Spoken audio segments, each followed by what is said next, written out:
నిర్మల్ జిల్లా ఖానాపూర్ మండలంలో ఆలయాలనే టార్గెట్ చేస్తున్నారు దుండగులు. సుర్జాపూర్ గ్రామంలోని రేణుకా ఎల్లమ్మ దేవాలయంలో అర్ధరాత్రి తాళాలు పగలగొట్టి చోరీ చేశారు. అమ్మవారి విగ్రహంపై ఉన్న నగలు, పుస్తెలు, వెండి కళ్ళు ఎత్తుకెళ్లారు. దోచుకెళ్లిన నగల విలువ సుమారు 50,000 వరకు ఉంటుందంటున్నారు ఆలయ కమిటీ సభ్యులు. అక్కడికి చేరుకున్న పోలీసులు ఘటనపై విచారణ చేపట్టారు. రాత్రి 10 గంటలకు బాగా వచ్చి తాళా వేసిపోయాడు. పొద్దున మేము 6 గంటలకు వస్తాం, పూజ చేస్తాం, నేను వస్తాను. రోజు వచ్చే వరకు ఆ తలుపులు ఇట్లా అన్ని తీరు ఉన్నాయి.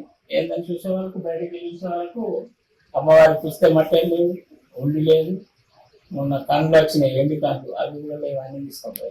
దాదాపు 20,000 ఉండి ఉంటుంది.